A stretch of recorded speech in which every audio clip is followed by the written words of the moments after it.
I'm 32. For a little over 2 years, I was with a woman I'll call Reagan because that's not her name and I'd like to keep it that way. This is the story of how I found out that some people don't build relationships so much as build escape hatches and dress the escape hatch up as a relationship so it doesn't look like what it is. I want to say up front, this isn't a story about an evil woman and a saint of a man. I was an idiot for a long time. I just got better at not being an idiot faster than she got better at being honest. Reagan and I met at a mutual friend's engagement party. She was 27, funny, sharp, the kind of woman who could walk into a room and rearrange the air pressure. I fell for her in about 6 weeks, which in retrospect should have been my first warning sign, but nobody tells you that when it's happening. It just feels like luck. The first year was genuinely good. I don't say that to build sympathy for myself later. I say it because this isn't a story about a miserable relationship that finally ended. It's a story about a good relationship with one rotten support beam that eventually took the whole structure down. She showed up for me. When my dad had his heart scare, she drove 4 hours with me overnight without being asked twice. She made ordinary Tuesdays feel like something was happening. I want that on the record because it's why leaving took 2 years instead of 2 months. You don't almost propose to someone because they're only bad for you. You stay because the good parts are real. About 4 months in, I got my first real look at the pattern, though I didn't call it a pattern yet. It was close to midnight. She texted asking me to come get her from a bar downtown, 40 minutes each way, because her ride had bailed. I got up, drove out there half asleep, because that's what you do for someone you're falling for. She wasn't waiting at the curb. She was on the sidewalk laughing with some guy. Tall, expensive-looking jacket, the kind of easy confidence that comes from a lifetime of women laughing at his jokes. She saw my headlights and didn't move for another minute. Only after she'd finished whatever she was saying did she walk over, get in, and turn around in her seat to wave at him through the back window. I asked who he was. "Just some guy," she said. "We were talking about a bar in Chicago we'd both been to. It's not that deep." "You waved at him." "I wave at people, Cole. You're the one I called. You're the one I'm going home with. Some guy at a bar isn't going to change that." By the time we got to her apartment, I'd talked myself out of being upset. I filed it under immaturity she'll grow out of and went to sleep. But I remember lying there afterward, not really angry anymore, just turning something over. I wasn't asking myself whether Reagan loved me. I knew she did. I was asking myself something harder. What happens when you marry someone who needs to know every few weeks that she could still replace you? At 27, I could call that insecurity. I wasn't sure I'd still be calling it that with a mortgage and 10 years behind us. I want you to remember the guy from the sidewalk. He matters later. Over the next year, I got vocabulary for what I was watching. She liked being wanted, not occasionally, but in a way that needed regular renewal, like a subscription that would lapse if she didn't check in. Compliments in her DMs read aloud like a shared joke. Flirting that was always just deniable. When I brought it up, the script never really changed. Relax, you're the one I actually want. They can look, you're the one I'm going home with. I like attention, that doesn't mean I want them. For a long time, I believed her because I think she believed herself too. She said something once, half joking, that I didn't understand the weight of until much later. Good guys are good until life gives them a reason not to be. She said it about her dad first. I thought I was getting to know her. I didn't realize I was getting a thesis statement. There was one night, after I'd pushed back harder than usual, when she actually pulled me in instead of arguing. "Hey, look at me," she said. "I like knowing I could get attention. That's not the same as wanting somebody else." "Then why do you need me to see it?" She went quiet for a second. "I don't know, maybe I like knowing you'd fight for me." "You shouldn't have to make me jealous to know that." "I know." She kissed my cheek, almost embarrassed. "I'm working on it." That's the part people leave out of these stories. She wasn't oblivious to the problem. She could name it, sound sorry about it, mean it in the moment. She just never actually stopped. And a woman who can diagnose her own worst habit out loud is a lot harder to walk away from than one who denies it. My best friend since college is a guy named Wes. He and Reagan got along great from day one, which felt like a gift. Except somewhere in year two, the dynamic shifted. She'd ask him things at dinner that were technically jokes. Wes, if I was single, would you go for it? He'd laugh it off. Cole would kill me, which sounds like a no if you don't actually listen to it. She'd sit closer to him than she needed to. She'd ask, dead serious, if he found her attractive, right in front of me. Obviously, he said, too fast. I mean, you're with Cole, so that's just an objective thing. I told her afterward that this one crossed a different line than flirting with strangers. You're right, she said. I won't do it again. She did it again, smaller each time. I started to understand that with Reagan, promises weren't lies exactly. They were just true for about 3 weeks. A few weeks before everything blew up, Wes ran into her alone, picking up food for a game night. She leaned against the counter and said, easy as anything, "You know I know, right?" "What do you know?" "Why you never flirt back. Actually flirt back." "Because you're Cole's girlfriend."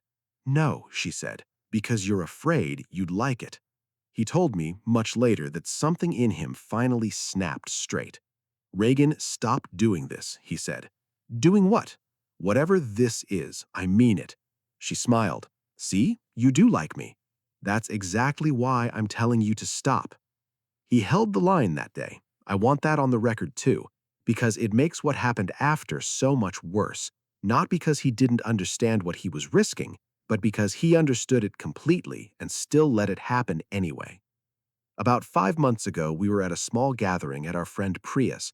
Wine, a fire pit, the kind of night where conversation eventually goes nowhere good. Someone brought up dumb games from high school parties. Reagan was the one who suggested spin the bottle. Of course she was.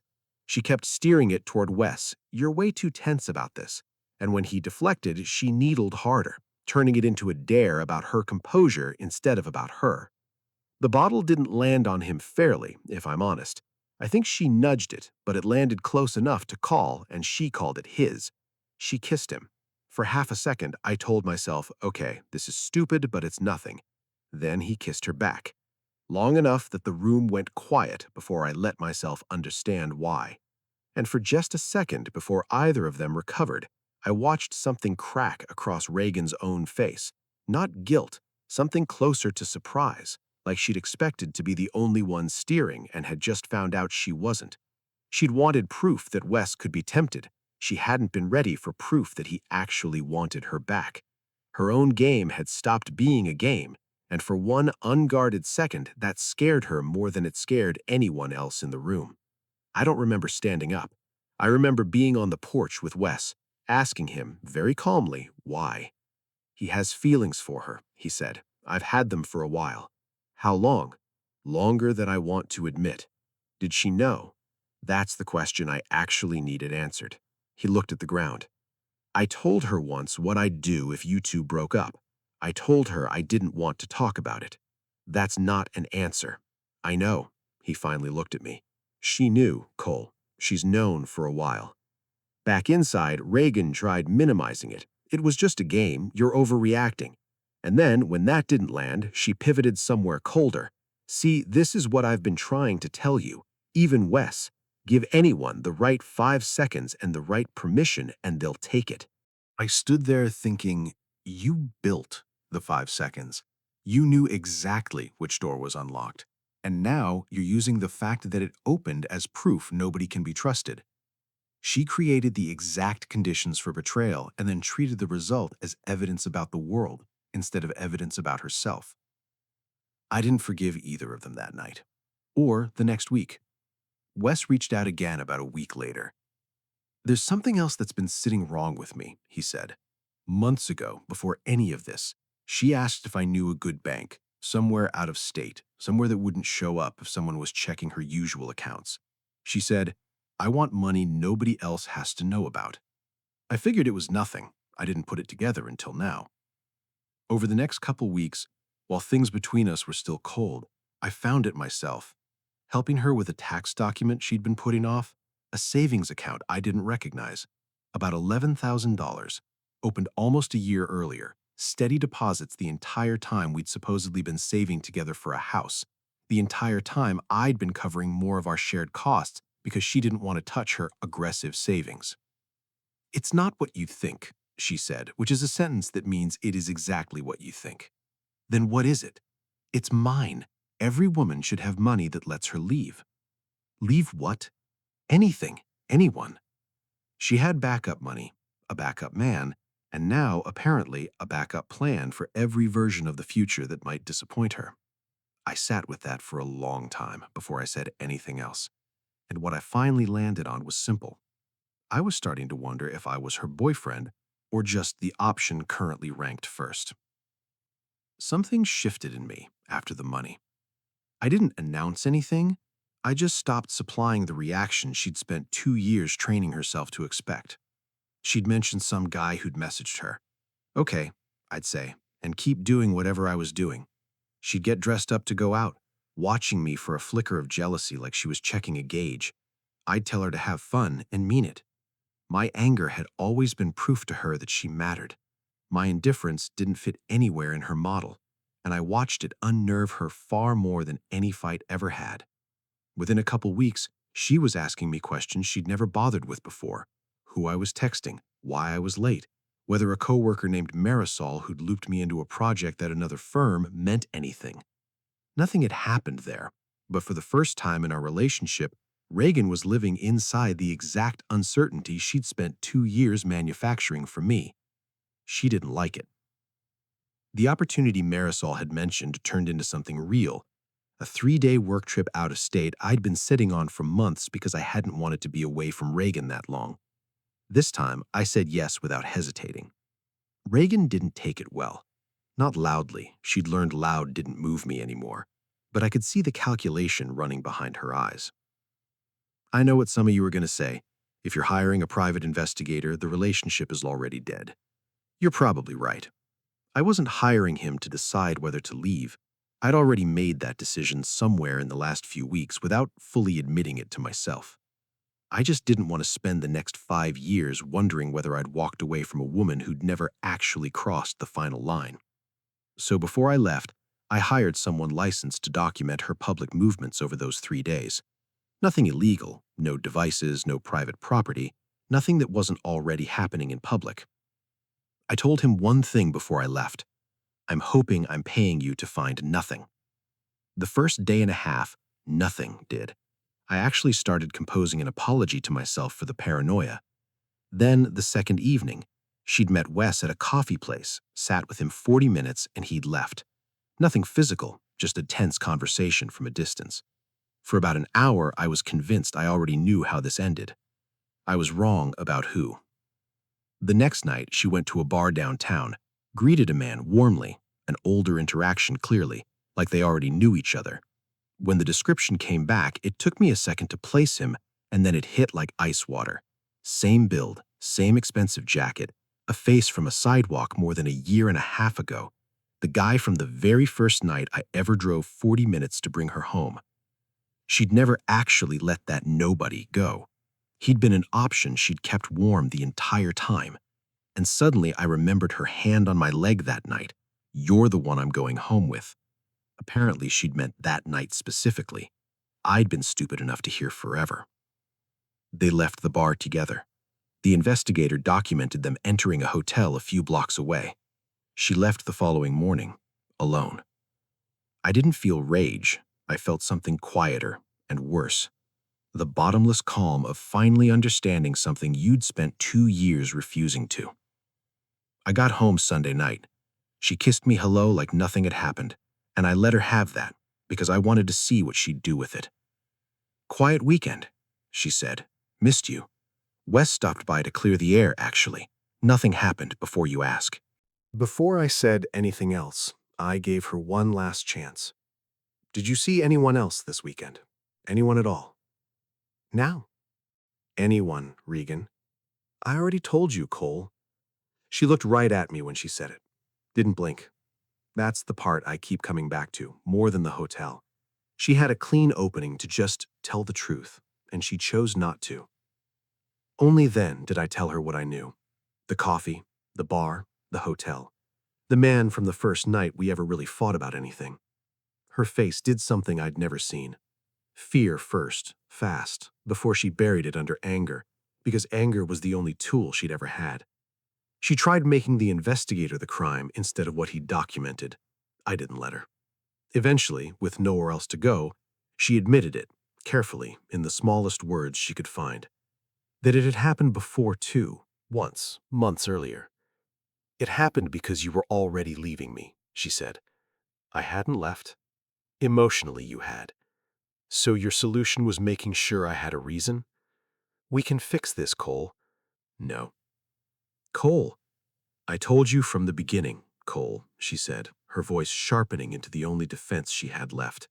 "I'll always have options." "That's the problem. You didn't get betrayed first. You betrayed me because you were scared I might, eventually, maybe. You caused the exact thing you spent 2 years protecting yourself from." She squared her shoulders, the last piece of pride she had left. "Fine, then leave. I'll be okay." "I know." "You think I won't be?" "No. I know you've been preparing for it." I let that land before I told her the rest. I'd already accepted the out-of-state opportunity I'd been sitting on for a year. I'd quietly stepped back from the joint house search weeks earlier, before we'd signed anything binding. I'd separated the finances that were actually mine. I'd found a new place and put down a deposit 2 weeks before that trip even started. My stuff was half-packed before I ever opened the investigator's final message. "I've been leaving for 3 weeks. He wasn't the beginning of anything. He was the last piece of information I needed before I stopped hesitating." She looked at me like she was recalculating something in real time, and I think that was the moment she actually lost. More than the confession, more than any of it. For 2 years, she'd been the one with the plan. That was the first time she understood the reverse was possible too. I never touched her exit fund. It was hers. She'd built it for exactly this. I just built my own version, and mine didn't require lying to anyone to fund it. Before the party, before any of it, I'd bought a wing. Wes had helped me pick it out, sat with me in the jewelry store on a random Saturday, and talked me out of the flashier option, told me the simpler one looked like her. I hadn't proposed because something about her behavior kept sending up a flare I couldn't name. I told her about it that last conversation. I don't fully know why. She went quiet. "You were really going to marry me?" Buying it proved how much I loved you. Leaving it in the box proved how afraid I was that love wasn't going to be enough. She was crying by then, and it didn't feel like victory. It felt like grief with better posture. "Leave the ring." I honestly thought I'd misheard her. "What?" "The ring. Leave it with me. I can sell it. I need the money." "You have $11,000 you kept from me for exactly this situation. If you still need more, ask one of your options." That's a horrible thing to say to me. I'm not being cruel. I'm finally taking you seriously. I told Wes about the ring a while later, once there wasn't much left to protect by hiding it. He went quiet on the phone for a long time. He hadn't known, standing next to me in that jewelry store making jokes about the return policy, that a few months later, he'd be the one to break the trust it was supposed to be built on. I moved out within the month. No scene, just boxes and a lease 3 states away. Wes and I aren't what we were. I answer his texts. I don't initiate much. Reagan went to him about 6 weeks after I left. Told him now that Cole was gone, there was nothing left in the way. "You said you loved me," she reminded him. "I did," he said. "Then what changed?" "I thought Cole was the only person standing between us," he told her. "Turns out, I was just standing in line." She didn't have anything to say to that. The man from the bar didn't take much longer to sort itself out either. Once she was actually free, no secrecy, no risk, none of the charge that came from sneaking around, she reached out like it was the natural next step. "I thought this was casual," he said. "I'm single now." "Okay." "Okay? That's it? What exactly do you want me to do with that?" She didn't have an answer for him either. A couple of the other men who'd fed her ego over the years evaporated the same way once availability replaced fantasy. Not because nobody found her attractive, because she'd confused being wanted with being chosen. The $11,000 covered a deposit and got her through the first couple months, but it wasn't built for a life, just a bridge. She texted me once, a while into it. I didn't realize how expensive everything would be alone.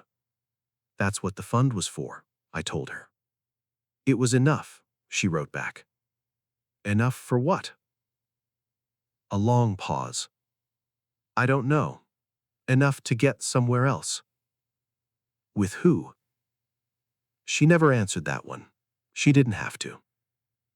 About 4 months after I left, she texted, not asking to get back together to her credit, just talking, the way people do once the anger's burned off. I think I confused people wanting me with people actually wanting to be with me, she wrote. She asked if I ever thought of her. Sometimes, I told her, honestly. I could feel the hope travel through the phone in the pause after that. Mostly when I need reminding why I left. She hasn't texted since. Reagan was right about one thing in the end. Everyone has options. She had Wes. She had the guy from the bar. She had $11,000 and an exit plan she'd been building almost as long as we'd been building a life. For 2 years, I thought commitment meant proving to her over and over that I was the best option she had. I was wrong. Eventually, I realized I had an option too. The door. And once I walked through it, I never looked back.